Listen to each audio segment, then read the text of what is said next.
Tonight, trade talks resume with the Americans. It's very simple. Prime Minister Carney in Canada caved. What Canada sacrificed to make it happen.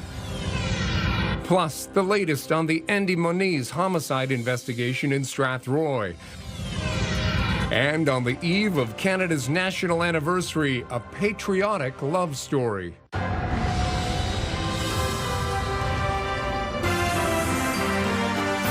CTV News with Brian Bicknell. Good evening. Thank you for joining us. We begin tonight with some breaking news. Severe weather rolling through the area late this afternoon, causing a brief tornado warning. An alert sent out over mobile phones forced many in the area to seek shelter. Damage reports we've received so far appear light, and there are no confirmed reports of any tornado touchdowns. But some video indicates funnel clouds were present. In one case south of Lucan, where the Hawkins family farm was hard hit. It was almost like a freight train. And I thought, what is coming at this house? So I turned and looked south. I saw the funnel and I heard it, and all the debris, all the old tin, everything was flying in the air. So I screamed. My daughter's home today, and I said, oh my gosh, honey, there's a tornado. I'm in awe. Like, it hasn't really clicked that there's an actual tornado that we're watching.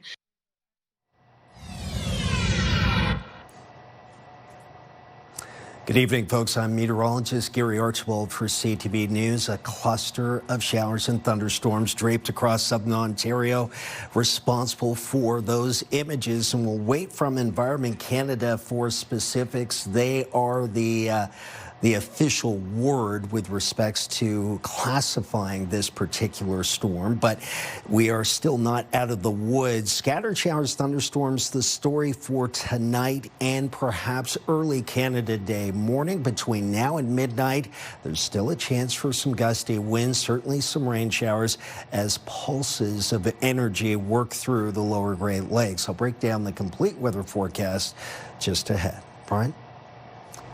Thank you, Gary. Developing news today in the trade dispute between Canada and the U.S. Abruptly terminated on Friday by President Donald Trump, talks are now back on. Confirmed by both sides today after Ottawa decided to drop the controversial digital services tax.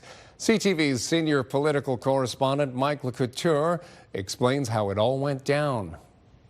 Prime Minister Mark Carney says discussions between Canada and the U.S. restarted this morning after a call with President Donald Trump last night. But the way the Americans are framing it is very different. It's very simple. Prime Minister Carney in Canada caved. A blunt assessment of how it all played out from the White House. The two leaders spoke late last night, and then Canada announced it was rescinding the digital services tax. Carney said removing it was part of a bigger negotiation. It doesn't make sense to collect tax from people and then remit them back. So it provides some certainty. The DST was intended to collect tax from big tech companies that make money off Canadian users but don't pay Canadian taxes. Carney says the two sides will now work towards negotiating a full trade deal by July 21st. The White House says you caved. Is that how it went down? The Prime Minister wouldn't answer that, but the Canadian Chamber of Commerce applauds the move, pointing to the bigger picture negotiation. $3.6 billion worth of trade crosses our border every single day with the United States. We can't afford to play with that. We need to make sure we secure that. Conservative leader Pierre Poilievre believes Carney should have got something in return. Writing on X, in exchange, the Prime Minister should insist that the U.S. immediately rescind softwood lumber tariffs, adding, we need to make gains for our workers in these talks. They forced the U.S.'s hand. Michael Geist specializes in internet and e-commerce law. He says Canada needs smarter tech regulation than to just make web giants pay up. We've too often looked at these companies as akin to almost like a policy ATM, where we're anxious to do withdrawals to help fund some of our policy objectives, but we haven't really factored in the costs associated with this and some of the potential negative consequences that might come about. Now, rescinding the DST would require an act of Parliament, but the Prime Minister's office says instead of recalling the House, the government will simply stop collecting the tax until they can remove it altogether. Mike Couture, CTV News, Ottawa. St. Thomas Police is investigating after a deceased individual was found in a ravine. Detectives and the forensic identification team are in a gully off Elmina Street next to an access path used for storm drains. Police have closed Elmina Street at Hemlock to the north side of the ravine and at Oak Street on the south side while they conduct the investigation. They tell CTV News the investigation is still in its early stages, and at this point there is no ID. Officers are looking into the cause. A man who owns the property telling CTV News there have been sometimes people living along the ravine. Police say there is no threat to public safety, and they're asking the public to avoid the area. Friends and family of Andy Moniz have taken to social media to mourn the Strathroy man. CTV's Jerry Dewan has more. Emergency responders were called to Ashby Creston in southwest Strathroy late Friday afternoon for a reported stabbing. 27-year-old Andy Moniz died shortly after in hospital. Since his death, there's been an outpouring of grief for Andy and his family. Patty Plant was a secretary at the elementary school Moniz attended and remembers the day he registered. He was just a tiny little guy and so shy. He just didn't say too much to anybody. So I was with him at the school throughout his whole elementary school career. Moniz is being remembered as a hard worker, a devoted friend, and a loving family man. The friendships that he developed were just unbelievable. He was just always such a kind person that would go out of his way for anybody. Moniz worked for 12 years at Cuddy Farms and had recently started his own lawn care and snow removal company. Plant says her son Jeff was in the landscaping business. An accident left Jeff a quadriplegic. They hired Andy to work on their property, and Jeff passed along tips to help Andy grow his business. They just developed a really good relationship as well. So it wasn't unusual for Andy to spend a little bit of time here. Either the two of them or the three of us would sit and chat for a bit. An hour-long tea-light vigil is being held at 37 Ashby to honor Andy and help the community deal with its grief. It will start at 7:30 this evening. Plant started a GoFundMe page with the goal of raising $9,000 to help support Andy's two young sons. For a while, we were just numb. We just didn't know what to do with ourselves. And then we just decided that, you know what, maybe this would be a way that we could honor his children, which were his pride and joy. 27-year-old Joel Peralta de Valle of Strathroy has been charged with first-degree murder in connection with Andy Moniz's death. Jerry Dewan, CTV News.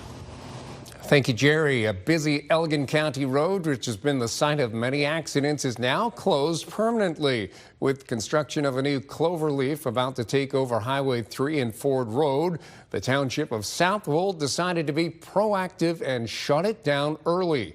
CTV's Brent Leo reports. Construction cones and road closed signs block Ford Road at Highway 3 just outside St. Thomas. More than 2,000 cars per day will now have to find a different route after the township of Southold closed the road permanently. We've had some serious accidents lately, people transported to hospital with injuries, and we've had to extricate people in the last couple of accidents. We decided now's the time to close the road. Despite signage indicating the closure, many drivers were caught off guard Monday. The road was scheduled to be closed when the Ministry of Transportation constructs a new cloverleaf at the three-way intersection, but Southold decided to be proactive. No deaths yet, and that's what we want to stop and make sure that doesn't happen. One of the main issues is the speed cars and trucks are traveling east-west on the bypass. Those turning often fail to anticipate how quickly the cars are closing. We're supportive of the closure of Ford Road. Southold Fire has responded to, continues to respond to several incidents at that corner. From a safety perspective, it's the right move. Those that live on the road have mixed feelings about the permanent closure. It'll be a lot quieter for us living at this end, for sure, which is kind of nice, less traffic. The farming industry of it, we farm right directly across the road here, and it's going to be a little difficult bringing the combine, tractors and planters and the sprayer all the way around. There's been a lot of accidents at that corner. It's a difficult corner to see and so on. So it'll definitely quiet Ford Road down. It's kind of a thoroughfare to get to Wonderland, and it'll be nice, I guess, for us on this road. It's been busy the last few years, obviously, since Wonderland's been redone, but yeah, it's a little inconvenience, but in return, you get a nice, quiet road. Brent Leo, CTV News. A proposed subdivision has the people of Sebringville all riled up. CTV's Scott Miller has more on the development that would nearly double the hamlet's population. Sally Green could be getting a whole lot of new neighbors, and she's far from excited about it. It scares me, the size of it and the implications. A 265-unit subdivision is being planned for a parcel of land off Station Road in Sebringville. Neighbors are concerned about the potential rapid arrival of that many new residents. We're a small town, and we would be more than doubling in size. Brady Green and several neighbors have joined forces to create Get Concerned Perth County to try and fight the subdivision. One of their biggest concerns is water, because there is no municipal water system in Sebringville, so communal wells will be dug for the new subdivision, and then water and wastewater pipes will be installed, but only for the new development. Everyone here in Sebringville is on a well, so we're very concerned that the development of over 295 homes and all the water that those homes will need will have an effect on everybody else as well. Several wells in the town did see an effect when they did do their testing. Get Concerned Perth County has asked the municipality for a hydrogeological study to determine if the communal wells and the subsequent water and wastewater infrastructure for the new subdivision will impact the rest of the community. A consultant's report recently concluded it would not, because the subdivision's well would be much deeper than anyone else's well in town. We don't feel heard by anyone who is seemingly in favor of going ahead with the development, yet does not live here and live day to day the implications of this huge change. Perth South Council has previously indicated they are excited about this proposed subdivision and believe it will not only increase their tax base, it could lead to more industry and stores for Sebringville. We have been told it would attract new businesses. That may be, but can we do it more slowly? All of the traffic from this area will be funneled into one road. Even though there are plans to upgrade that road to handle the traffic, we still have concerns. In Sebringville, Scott Miller, CTV News. A decades-old cough medicine could hold a new hope in the fight against dementia. A new Canadian-led study is exploring whether a drug widely used in Europe could slow memory loss in people with Parkinson's disease. CTV's Rita Ismail reports. Dementia is one of the biggest challenges in healthcare today, and for those with Parkinson's disease, the risk is even greater. Roughly half will develop dementia within a decade of their diagnosis. Now, researchers at Lawson Health Research Institute are looking at a surprising candidate to slow the decline. It's called Ambrexol, a common cough medicine used safely for decades in Europe. The year-long clinical trial published today in JAMA Neurology followed people living with Parkinson's disease dementia. We randomized 55 patients to Ambrexol or a placebo for a year. We saw that patients on the placebo had worsening of psychiatric symptoms. We saw a small subgroup of patients have improvements in cognition. And we saw that patients on placebo had worsening of a particular brain enzyme in their blood called GFAP that we use as a proxy for neurodegeneration. Ambrexol is not approved in Canada or the U.S., but it's long been used safely in Europe, even at high doses and during pregnancy. All of our medications for cognition and Parkinson's disease right now treat the symptoms. They don't prevent the worsening of the underlying disease. And our hope is if we can identify people before they have symptoms, then we can give them a safe, easy-to-take medication which would prevent the development of these diseases. Dr. Pasternak says he first learned about Ambrexol during a fellowship at Sick Kids Hospital, where the drug was used to treat Gaucher disease, a rare childhood disorder. He's now applying that knowledge to brain disease in adults, in hopes an old drug might offer new possibilities. Researchers say more studies are needed, but the findings mark a hopeful step toward a safe, affordable treatment that could change the outlook for thousands of Canadians. Rita Ismail, CTV News. Karen Vecchio spent 10 years serving St. Thomas residents as their member of parliament. This week, those citizens paid her back by helping her retrieve her stolen bicycle in what turned out to be a wild ride. CTV's Brent Lale takes us through the roller coaster day. Karen had yelled back at me and she said, "Mike, where's our bikes?" And I said, "Well, they're in the coop." And she said, "No, they're not." Mike Vecchio woke up to realize someone had come off the train tracks into their backyard and stole their bicycles. Immediately, his wife, former MP Karen Vecchio, posted a photo online asking people to look out for someone riding the bike that isn't her. The reason I bought it with such a strange color was because it was so recognizable.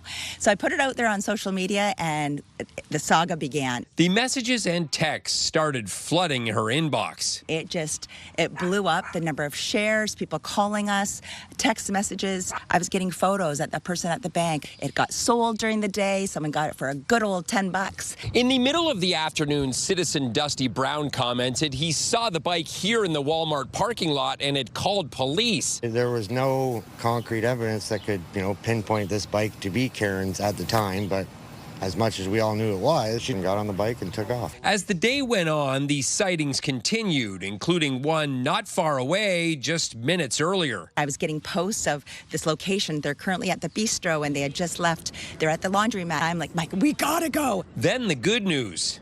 It was found. People contacted a friend of ours and said, let Karen know that we have found her bike. We're going to be looking for Mikey's. And they found our bike and returned it. The next morning, Mike got word police had found his bicycle abandoned in the West End dog park. Mine wasn't quite the same color as Karen, so I thought it was going to be long gone. He went to the police station and they have since registered them with serial numbers.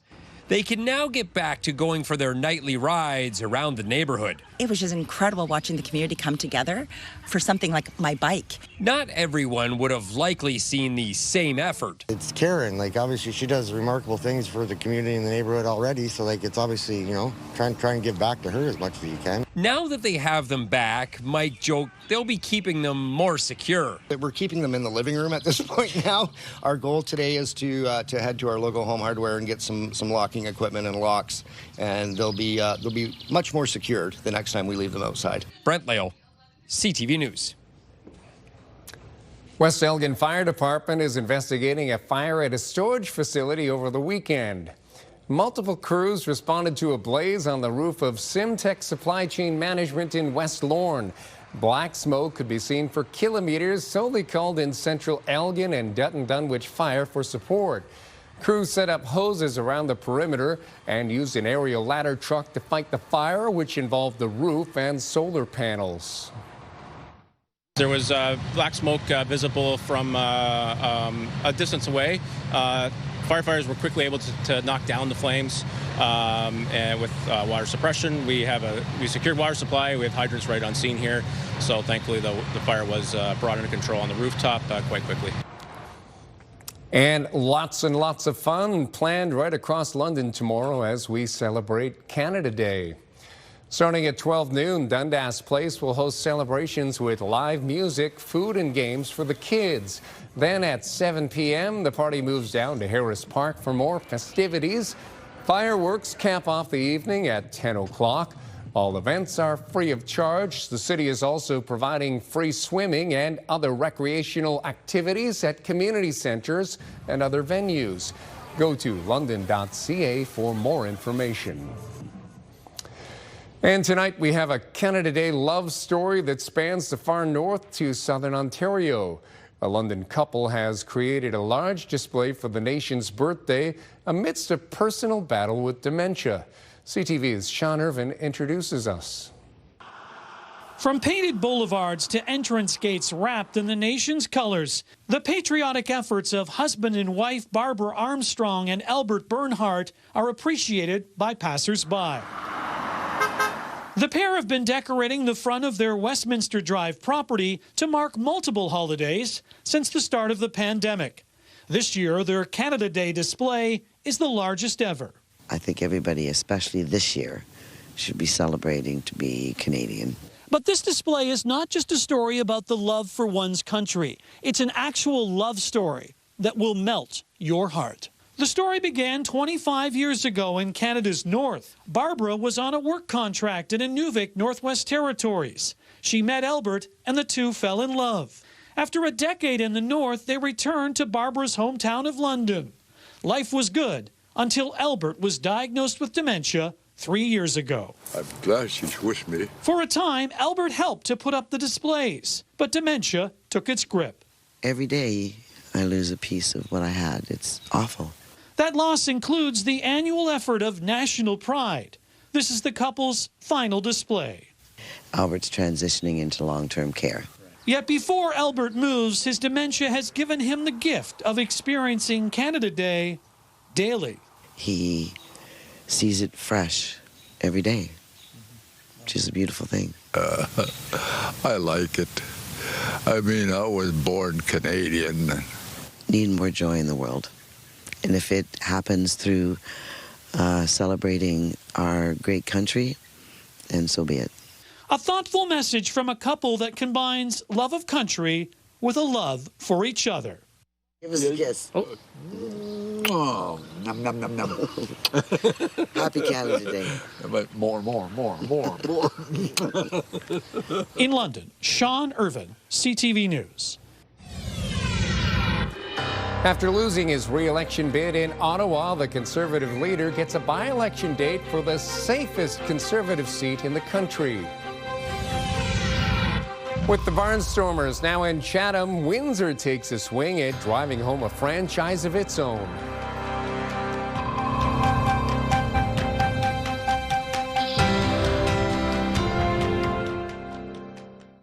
Download the CTV News app and stay on top of local stories as they unfold. We begin tonight with Ontario's Customize your feed and watch live wherever you are. ctvlondon.ca, your home for news. Pierre Poilievre can officially start the countdown to his next political race. The Conservative Party leader and former MP now knows the date of the upcoming Alberta by-election, where he'll seek to make a return to the House of Commons. CTV's Colton Prail with the details. It's been exactly 9 weeks since election night when Pierre Poilievre stood in this building and told his supporters he would never give up fighting for them.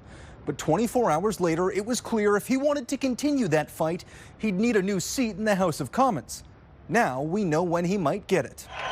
In the wake of his election win, Mark Carney promised no political games around by-elections that could return Pierre Poilievre to the House of Commons, and sooner than required under election law. Today, the Prime Minister announced the vote in the Alberta riding of Battle River Crowfoot will take place Monday, August 18th, before parliamentarians return to the House of Commons in September. The riding in southern Alberta on the border of Saskatchewan is a Conservative stronghold. Well, he has to run somewhere, and of course this riding is probably the most secure riding. The area we're in is very Conservative, so it's probably better that it stays that way. Damien Currick held the riding since 2019 before resigning his position earlier this month to give Poilievre a chance to win, and the chance is strong. Currick won the riding with nearly 83% of the vote and more than 46,000 ballots ahead of the second-place Liberal candidate. The Liberals have said Darcy Spady will run against Pierre Poilievre, and he'll be far from alone. The group behind a protest that led to 91 candidates running in his Carleton riding last time around say they're planning for an even bigger slate of candidates in the upcoming Alberta by-election. Colton Prail, CTV News, Ottawa. The Intercounty Baseball League says Windsor is one of the many cities interested in fielding a team. CTV's Robert Lothian has more on the work needed to make this dream a reality. Windsor is looking to build on its reputation as a sports city. With Windsor and its size, its interest in sports, a long history of just great baseball, we think is a good market to be in. The Intercounty Baseball League, featuring players from across the world, is planning an expansion to 10 teams. I think it's fantastic news. Windsor's always been a hotbed of baseball. I'm surprised that it hadn't happened prior to this. Now, Windsor does have some existing ball diamonds, such as this one behind me here at Micmac Park, but retrofitting this for the IBL will take some work. The league has already said there will be a need for change rooms for players and umpires, as well as concession stands for fans. And of course, with attendance often reaching more than 1,000 people per game, they said there's also going to be a need for some added seating. I think adding seating would be no issue, but maybe a few more of the amenities that you would need. And probably Cullen Field at Micmac Park would be the place. Ward 8 City Councillor Gary Kashak says it's a discussion he wants to have at Windsor City Hall. If they come in and have to have these facilities for their use for those number of games and practices and so forth, it'd be the demise of some of these organizations. The Riverside Baseball Association wants assurances an IBL team won't affect field time for Windsor-Essex leagues. Treasurer Bill Kell says if done right, it can benefit the local game. The Intercounty League, because of it would give them a lot of community profile, and then the minor teams, because now they have heroes. Long-term, stakeholders hope potential success in the IBL will allow Windsor to swing for the fences. In Windsor, there's a lot of people here who know a lot of people at the major league level I certainly would probably love to have a minor league team here in Windsor. Maybe getting an intercounty league team might be the prelude to that moving forward. How great would it be to be a farm team of the Detroit Tigers or have a farm club of the Toronto Blue Jays? If successful, Windsor could see an IBL team take the field within the next 2 years. Robert Lothian, CTV News. Good news for those looking to beat the heat in the west end of the city. The Byron Outdoor Pool will be open to the public once again starting tomorrow. The city had to shut down the pool last week after a severe storm damaged the pumping system. But all necessary repairs have been made. The pool will be open 7 days a week. And Gary Archibald is here with the full look at the weather forecast. Gary, some active weather rolling through the region a little earlier. What can we expect over the next day or so? You're right about that, Brian. We saw the reports coming in, of course, some visual evidence, a funnel cloud and some video, and we'll wait for Environment Canada to assess the damage and rate it to see if it does classify as a tornado. But the warning went out at 3:48 Eastern Time this afternoon under conditions where temperatures were slightly above seasonal. It got up to 27, our average is 25, and we were looking at significant humidity. Right now at the airport, cloudy conditions, 25 degrees Celsius, feels like 35, so again, a muggy day. And oftentimes with daytime heating, allowing the surface to percolate, warm up that air, which then rises, condenses into showers or clouds that produce that kind of active weather. We get clusters of those clouds, and some of them rather violent in nature, and that cold front clearing away right through the heart of southern Ontario as it proceeds and continues to work its way west to east across parts of eastern Michigan into southern Ontario and further east from there. There is a chance of still seeing some scattered showers tonight into tomorrow morning. I think the probability is still relatively high. It's isolated, though, 70%. That's what our computer models are suggesting before we get into a nice clearing, possibly Tuesday during the day, and then again more so for Wednesday. Wednesday should be quite a sunny day. For Canada Day, it's going to be a bit of a mix of two kinds of situations coming together. A bit of a clearing for tomorrow mid-morning. Again, showers in the afternoon, very similar to what we saw today. So keep the umbrellas handy, but I don't think it will be a complete washout. For tonight, as mentioned, a relatively high probability of at least an occurrence of showers and or thunderstorm activity exists between now and about 10-11 p.m. By midnight, we are still warm. Note, into the 20s, feeling like the upper 20s, low 30s at midnight. 21 degrees Celsius, and we're looking at a probability of showers at 30%, so it does drop off. Here's the 7-day forecast, courtesy of our good friends at Metal Roof Outlet and of course, we offer our blessings, and hopefully everyone enjoys a very happy Canada Day. And again, not a complete rainout situation, early morning showers and or thunderstorms, and a repeat in the afternoon, a possibility. By the way, 26 will feel like 33 at peak at around 2 p.m. Wednesday into Thursday will go from showers to fairer weather. Note temperatures in the upper 20s, getting into the 30s on Saturday before cooling off again Sunday into Monday.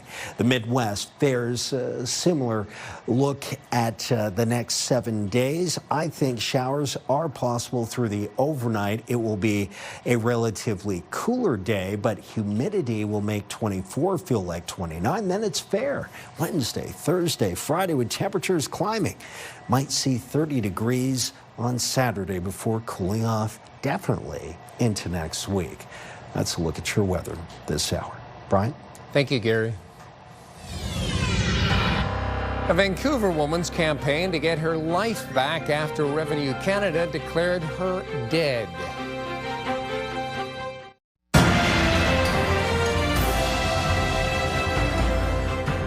Novo Nordisk has issued a recall for a lot of Ozempic due to possible cracked glass cartridges. The company notified Health Canada of the issue and says the medication is being recalled from wholesalers and pharmacies across the country. The health department is asking users to verify if the product is affected and report any side effects to Health Canada. A Vancouver woman grieving the loss of her husband is dealing with a bureaucratic nightmare. Her social insurance number has been deactivated and her pension payments have stopped.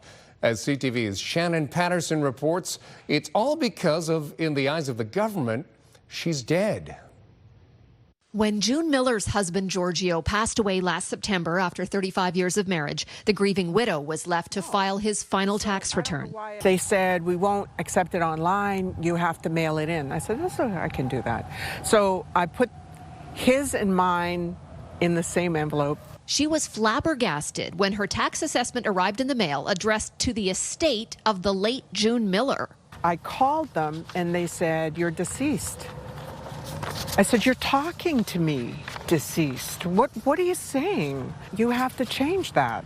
And they said, well, there's a process. You have to prove that you're alive. Miller went to Service Canada in person and provided all her ID. The funeral home that took care of her husband wrote a letter confirming Giorgio is the one that died, not her. And her doctor wrote one too, saying June Miller is very much alive. But in the eyes of the federal government, she's dead. Miller is newly retired, but she says without her Canada Pension Plan payments, she would have to return to work. And she can't do that because her social insurance number has been deactivated. There was a point where I laughed, and I'm saying, Giorgio's up there, and he's laughing, going, oh, June, look at this mess you got yourself into. Then I was annoyed and angry because I'm talking and I'm repeating and I'm talking and I'm repeating and nobody's getting it at Canada Revenue. In an email, the CRA said when Canadians are mistakenly declared dead, it is most often an issue with an actual deceased person's tax return, and it can usually be resolved quickly. So I said, well, I really want you to help me because I don't want to be dead. My goal in life is to be 107, and they took that away a month ago. The 65-year-old's been told her case is now before a review board. They're going to review it and deem me alive or dead. Shannon Patterson, CTV News, Vancouver.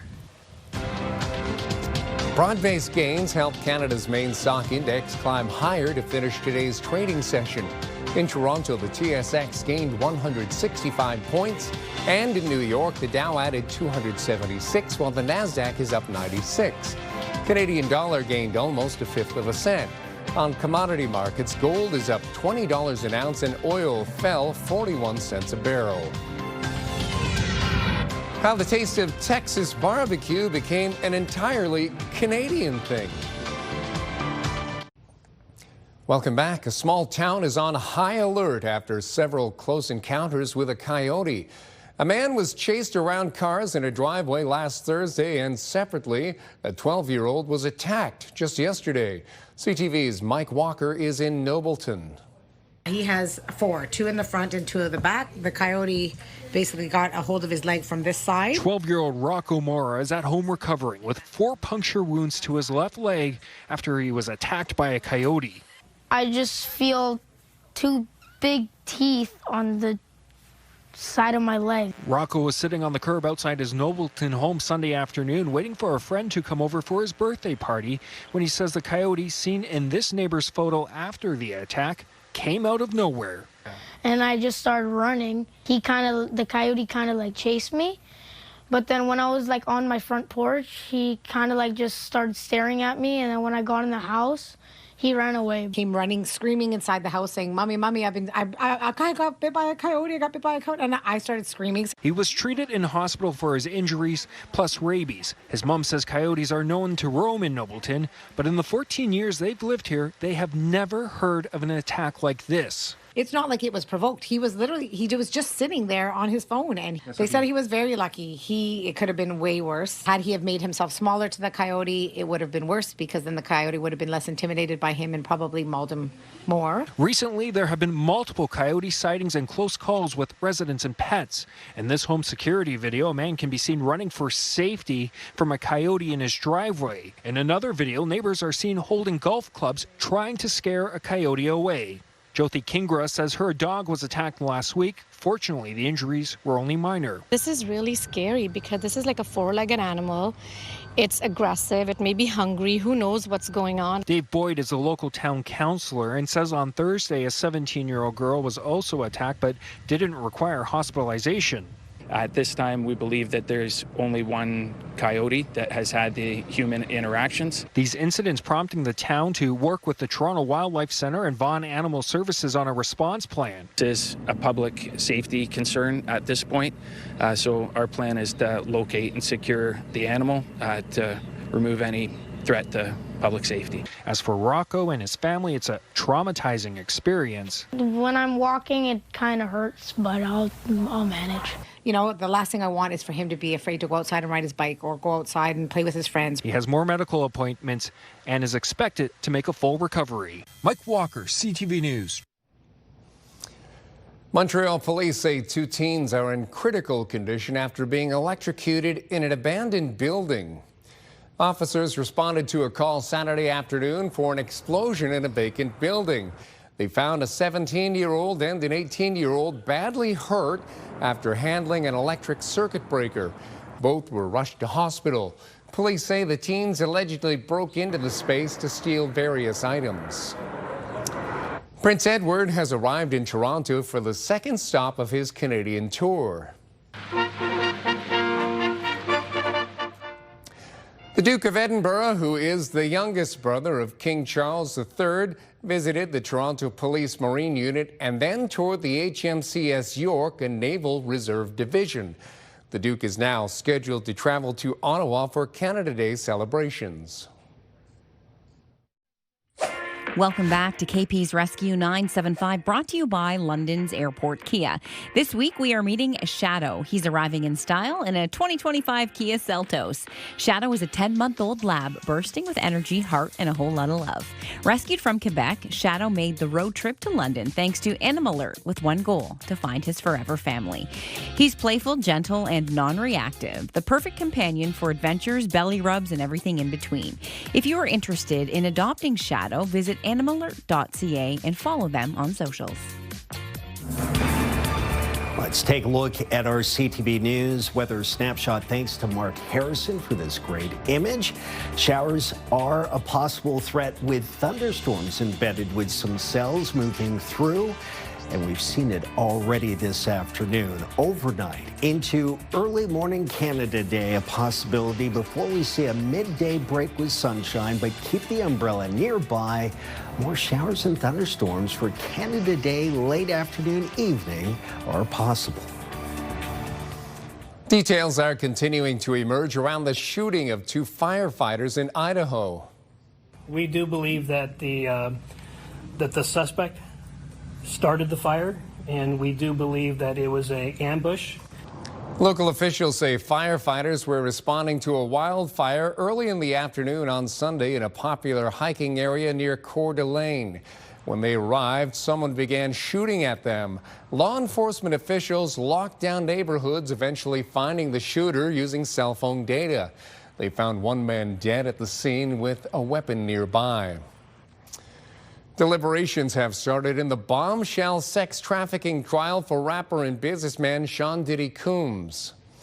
The jury, which consists of 8 men and 4 women, are weighing the charges, which could put Combs in prison for life if he is found guilty. They'll be reviewing testimony from the last 7 weeks, including emotional and graphic testimony from Cassie Ventura, who was seen being beaten by Combs in the infamous hotel video. Certainly, a lot of the testimony was compelling and impactful, and they really have a Herculean effort in front of them because they've got to synthesize, 2 months of a trial, 34 witnesses, information from both the prosecution and defense, and then use the jury instructions, apply those to the facts, and render a conclusion. Maple syrup and poutine, those are dishes that are about as Canadian as it gets, but fajitas, salsa, and chips? Lone Star Texas Grill is Canadian. It started in Ottawa nearly 40 years ago and now has 22 locations in Ontario. Here is Peter Sperling and how the restaurant began with 2 Ottawa Rough Rider players who missed the taste of home. You probably know that sizzle. Fajitas served on a skillet, one of the dishes that makes Lone Star Texas Grill famous. It's very juicy, very flavorful, so it's always a classic when I come here. It's the dish of choice for Kaz Druniak, who is dining with his family. It's a family favorite, I guess. We've been coming here since I was little for birthdays and special occasions. So. Did you know that they're absolutely Canadian? Yes, I did, actually. The restaurant is not only Canadian, but started here in Ottawa at Baseline and Fisher when 2 football players from Texas found themselves in a nation's capital playing in the CFL on the Ottawa Rough Riders. Really enjoyed the city, and they thought there was one thing missing, though, and the Texas flavor was missing, so they took it upon themselves to open up the first Lone Star Cafe. Which is now Lone Star Texas Grill. That was nearly 40 years ago. Since, it's grown to 22 locations in Ontario, including 8 in Ottawa, like this one in Barhaven. I think it's just unique, and I mean, a bunch of other companies tried along the way to do it, and I think something we have going for us is we haven't gone anywhere, and we've been relevant, we've been present. Serving up favorites like daily in-house made salsa and chips. The meats in those fajitas cooked over a wood fire. Served with hot tortillas and washed down with a drink to match. We were the first restaurant in Canada to bring Corona across the border. Tequila, we are also the #1 purchaser for tequila across restaurants in Canada as well. Customers love it. I'm glad they're Canadian. And being a Canadian restaurant with Texas flavor. Well, I'm Canada Day baby, so it means a lot to me. And I'm a transplant from England, so being in Canada and especially having a July 1st birthday, it means a lot. And I love the place. Peter Sperling, CTV News. London's top stories. We have breaking news tonight out of Ottawa. The latest in the breaking news alerts. I'm tracking an area of severe weather. It'll start. And watch live. A development now to a story from City Hall we brought you. Download the CTV News app. Purchasing Canadian-made products is certainly on the minds of many as we see a surge in patriotism brought on by the current trade war. Made in Canada merchandise is selling fast as people prepare for Canada Day. CTV's Camille Karamali on those showcasing Canadian pride. Block after block, house after house, one Canadian flag after another. I think I just feel a lot of Canadian pride in general. That pride, tough to miss leading up to Canada Day. I'm happy to be Canadian and celebrate that. Here in Edmonton, this neighborhood has one on every lawn. People want to support their country. And that has flag manufacturers and their machines working overtime. This is the strongest year for flag sales by a considerable margin. An Angus Reid poll found at the end of last year, 58% of those surveyed were either proud or very proud to be Canadian. But now in June, that surged to 67%. What changed was just one thing: Donald Trump. All in response to the U.S. president launching a trade war with Canada and wanting to make us America's 51st state. Canadians, for the first time, I think, really became offensive in their nationalism. That surge in Canadian pride also translating into big bucks for small local businesses. We're expected to see an even bigger increase come Canada Day. Come with me. Mira Staples sells vintage clothes. Almost all of them have this in common. It's also made in Canada. And there's never been a higher demand in her 3 decades of running the store. They do more than before. Before, nobody really didn't care. Nearly 40% of Canadian businesses say they've seen an increase in sales since the start of the trade war, especially in the retail, hospitality, and wholesale sectors. So whether people are buying Canadian or showcasing their pride on their porch, we're more united this year. One thing's for certain, it'll be a Canada Day unlike few have seen in their lifetime. Kamel Karamali, CTV News, Toronto. And that is it for us. For your latest local updates, you can always head to our website. Our next newscast is at 11 o'clock. From all of us at CTV News London, thank you for watching and happy Canada Day.